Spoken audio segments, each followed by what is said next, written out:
What's up, gamers? And we'll go to another episode of Heroes Charge. That's right, ladies and gentlemen, we're going to do another monthly update. Yes, I'm just going to call it the monthly update because that's typically how often I make these videos. Today is October the 3rd, I believe. And I believe right now they already have the, what you call it on here, the new hero for the hot sale. So let's go ahead and check him out. So we're going to go to chess and boom, there he is, the Monster Hunter. So let's see how long it takes for us to actually get this guy. Let's take a look here. So this is the first go around.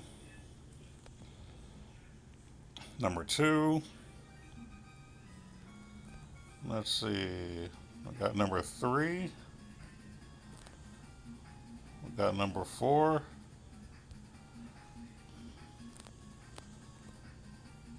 We've got number five. Number six. Oh, number seven. How about eight then? Nine? There, it took 9 tries. Holy crap. Alright. So basically, it took 9 tries. Man, it's.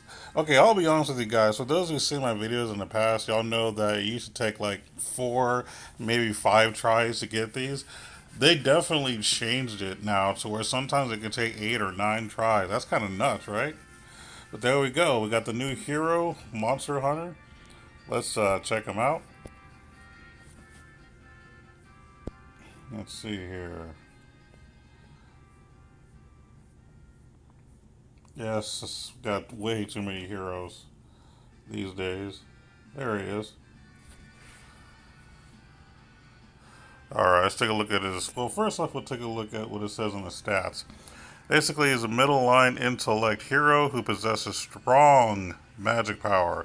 So, clearly, he's going to be like DPS from the way it's describing him here. Let's see what his first ability does. His active skill. So his guard deals holy damage to enemy and burns part of their energy. If a target dies from the skill, he gets his attack and magic power for a certain amount of time. Hey, okay. So this is kind of if his ability actually kills you, he gets a little bit of a bump. He gets a bonus for killing. He's definitely going to be a major damage dealer. So he releases his fire and deals magic damage to enemies, in front of him. The more times the fire lasts, the more damage he deals. Okay.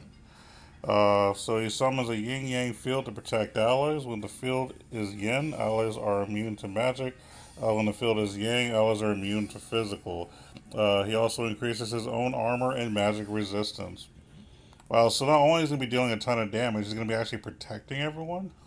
And each time Beasley does not receive damage for a certain amount of time, he will enhance the next skill he is about to cast.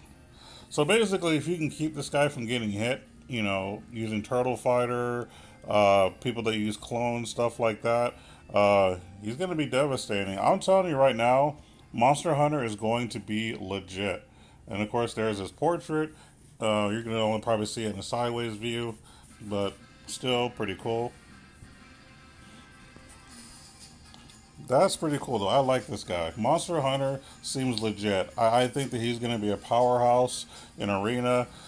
He might even be good enough for Guild Raid. He is pretty solid. While we're doing shout outs here, I kind of want to go ahead and shout out one of my favorite heroes that I've been using lately, Mr. Time Traveler. I've been using him quite a bit lately. It was kind of a rough start because I was throwing him in different teams and I was like, I don't know. Not sure if I'm really feeling him too much, but no, he's pretty legit. Um, Basically, what I like about him is his time lock ability. He locks an enemy of the most magic power, dealing magic damage to them. Basically, what it means by locking them is basically they stop them in their tracks. He's been really effective against certain mages like Death Mage, Sorceress, Wind Priest. He's basically locked one of them down, basically keeping them from doing whatever their next skill is, letting everybody else kind of do their thing. Also, Time Traveler is pretty decent on that DPS. Like his actual ultimate skill, it deals quite a bit of damage. And I'll just kind of read it to you real quick. The Time Barrier. If I can never get it done, come on, Miguel. There we go. This is a time. Dang it! Time barrier that stuns an enemy passing through it, damage or dealing magic damage. And right now, since he's pretty much max level for me, which is 105, it increases 19 to 80 damage, and of course, basically anyone level 110 or lower. So that's pretty cool too. And he has two other abilities. Let me see what else I do. It does damage over time, which is good in certain situations. And the fact that on the very bottom skill here that he has, he does holy damage. If I can never get it to stay, that would be very convenient. But basically, enemies damaged by Miguel will be marked with a time seal. Time seal reduces enemies' magic power and will explode to deal holy damage when stacked to a certain amount. Holy damage is increased by 4,400 and reduces target magic power by 218. Basically, he's the anti-mage. Is a good way to put it. And the good thing about holy damage, for those who don't remember, there's really no defense for it. A lot of people have good defense against physical or magic. Holy, they don't care. You can't do nothing about it. But that's going to be my shout out of the day. Is Time Travel, just because he's just really good at locking some people down. What I can probably do too is show you some of my past fights in Raid. Not Raid, but Arena. I just went to the wrong area. No, excuse me. I always forget where everything is here. Then I play way too many games. But let's go ahead and look at my replays here. Now, I have been losing quite a bit lately. Well, I thought I was. I guess they went away. But let's take a look at my two most recent defenses. I think I still use Time Traveler in defense. Let me just confirm. If not, then this was just kind of a waste. Or I could just attack somebody. Alright, so I am using Time Traveler. Alright, so Sorceress right there, well, she had that blue thing going on. Basically, I stopped her in her tracks. Like, he basically kept her from doing anything for a bit. And now, somehow, he's targeting Dwarf Orb. That's only because that's the only one left. Um, but yeah, like, being able to lock down Sorceress is huge. Sorceress is huge on that damage and control and everything. So, that's freaking awesome. So I'm glad I was thinking I put time travel in there. I had just forgotten. All right, so this time to believe Death Mage gets locked. Maybe, maybe not. Oh, I think we got stunned. There we go. So Death Mage right there gets locked for a little bit. So she's literally just doing nothing for that amount of time, allowing everybody else to kind of do their thing. Which, of course, by that time, I was able to just kind of do my thing, and then we were able to win. Now Puppet Master's locked down, and well, basically, we eventually win. But yeah, Time Traveler, really, really good as far as controlling mages like, Sorceress, especially. And then, like, you also saw Death Mage as well. And he typically targets the one that has the most as far as, magic's concerned. And like I said, his damage isn't so bad. I mean, I run Sorceress too in my defense right now, so, you know, that's kind of a thing. She's always going to be number one, and then Time Trial is clearly number two. I've been using Sorceress in my defensive team just to deal with, female heroes like, Commander, who's actually been making a comeback these days.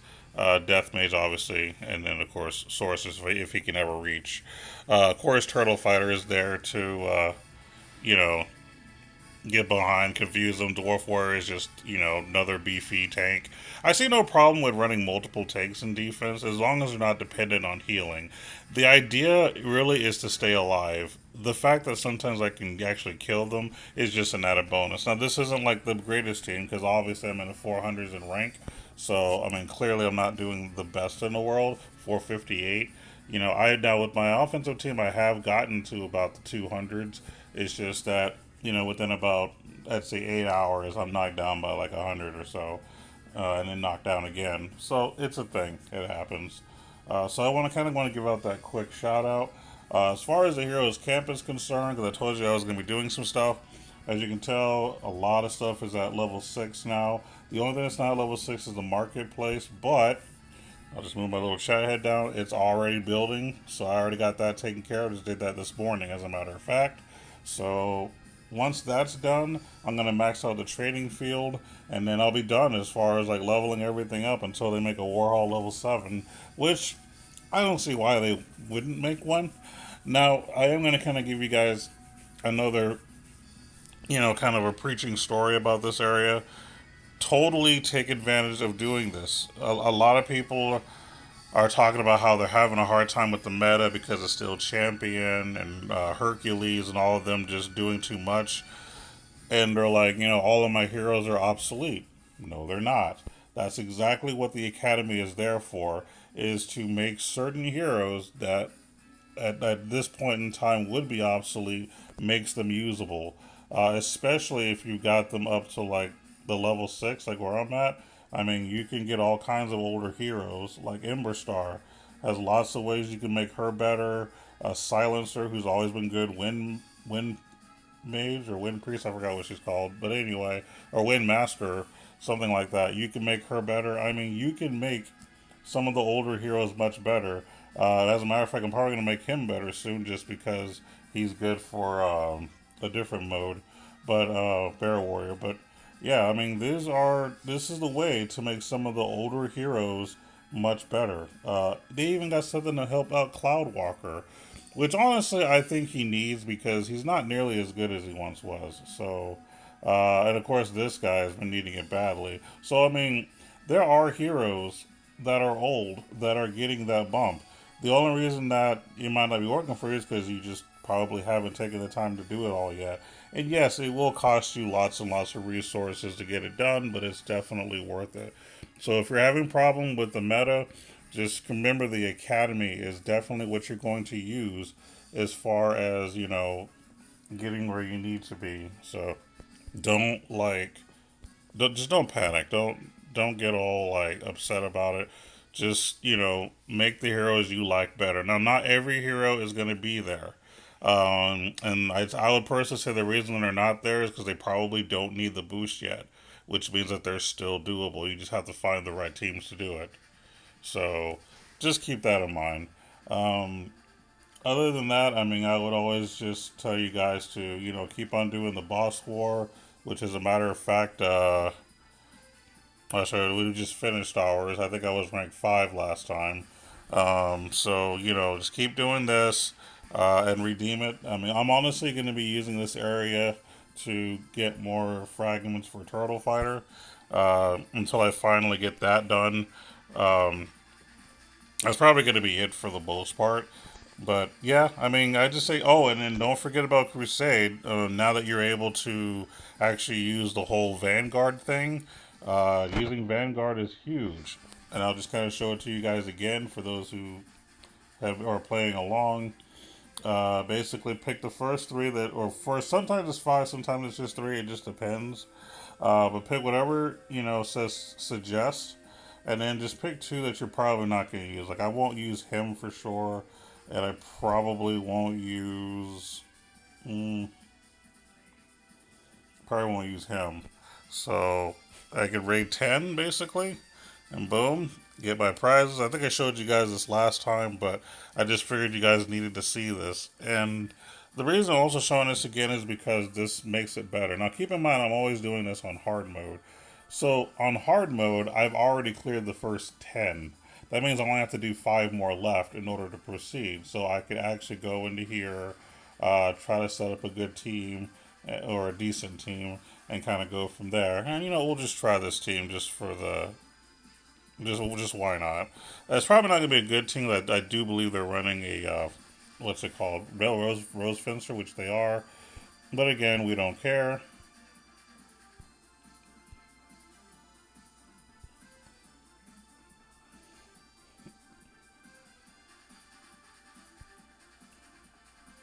So when you're able to actually start off having full meter, it makes a big difference. Otherwise, I probably would have lost already. Let's just be honest.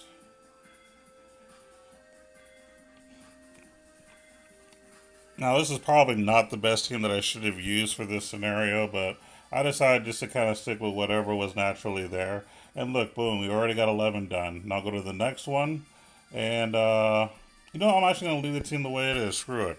We'll see what happens. Let's see how far we can get with this team. This is going to be fun just for the video itself.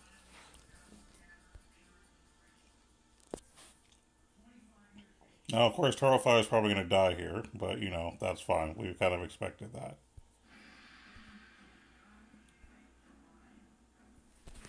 And boom. And now, what I could do is use Dwarf Warrior.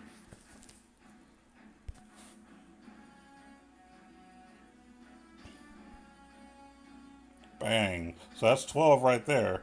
Now I got 3 more to do. And it's definitely going to be doable. Let's get our boy Dwarf Warrior up in there. Notice I haven't been fearing Rose Fencer so much lately.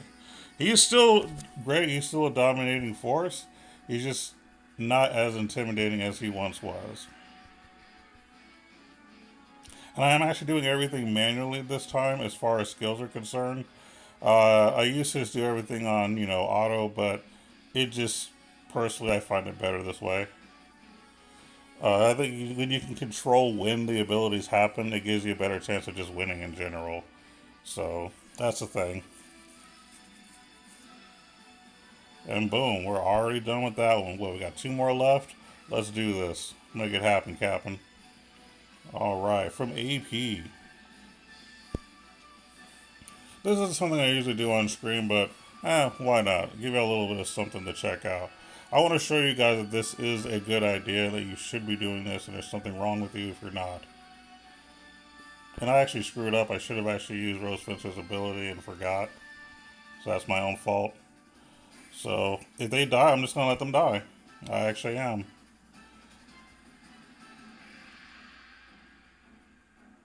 I'm gonna keep my screw ups on here because I did actually screw up there. All right, so this time we're gonna run. Let's say him. She's pretty good on the DPS. I'll get that healer up in there. Why not? And she's pretty good. And oh yeah, my homeboy, Mister. Yeah, that's right. Might as well give him a little bit of hype here.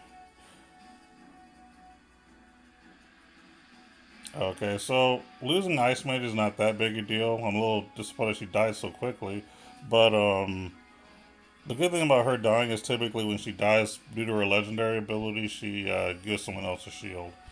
But that's fine. Boom, 14 on hard mode, by the way, is already done. Now we're on 15. Death upon you. Of course, that would be the name of, you know, the final boss. We're going to go ahead and use Deathbringer. I just kind of, well, no. I already got a tank. So we'll just use this guy for now. We'll use Griffin. For my boy Swag. Get time travel to do his little thing there. Get a little bit of HP because we're going to need it. Of course, Rose Fencer was not affected. I'm just going to put it on auto now because I'm like mistiming everything badly here. Yeah, their sorcerer's just dealing that damage. Yeah, Hercules is tough. Like, he's hard to deal with. He really is. Alright, so let's see what we can do here. See if we can't actually win. I might not be able to do it this time, mainly because I'm screwing around, but which is fine. We need to have fun every now and then. I don't need 2 of them.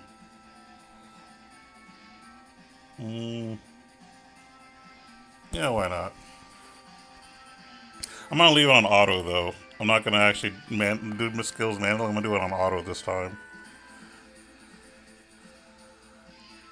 Although this doesn't look good for the home team though.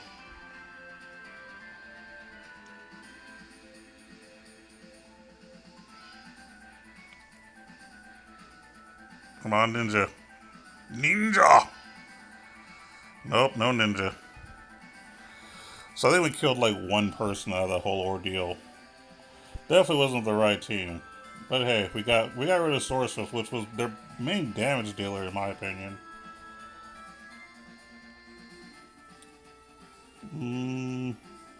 Yeah, why not? We'll do this. This might not be the ideal team either, but we're gonna have fun here. And hope that we can do good enough. This is what you're supposed to do for the most part anyway. You're supposed to just kind of throw everybody out there. It's a crusade. Everybody's supposed to participate in the crusade. Of course, Fallen Dominion dies pretty quickly. Uh-oh. You made the chemist angry. It's alive! So now it's just Hercules. And you say, oh, well, that's going to be easy. No, he's a pain in the butt and could probably take them all on. That's the worst part. Like, chemist right there is probably going to be the only reason we might win. Look how much we had to do to deal with that. And the timer was at 0. That's nuts. That's just nuts. But boom, we actually did it. I'm very proud of it. We got our little items here. Just because you do all 15 doesn't necessarily mean you're going to get anything great. So what I'll do is restart hard mode again. But instead of doing it all, we're just going to go ahead and raid. And boom, since we've done all 15, we can just raid all 15. And that's what I'm doing here. 60 soul stones. It's going to be converted because I already have the hero. 2 more soul stones. You don't always get anything great out of this, but sometimes you're lucky enough to get an orange item. I don't know if red's possible. I've never seen it. But nothing, worthwhile. But, you get extra stuff. So, there you have it, ladies and gentlemen. You actually got to see Crusade, the best way to be done to some degree. And you got to see the October Hero of the Month. So, got you some good hype there. And then, of course, we talked about time travel a little bit. Like I said, I think he's pretty decent. He's not like, game-changing for the meta or anything like that. But he does help against certain people. And that's why right now he's been one of my favorites lately. Either way, we're going to go ahead and end the video here. And we'll see you guys in about a month unless something crazy happens. Take it easy.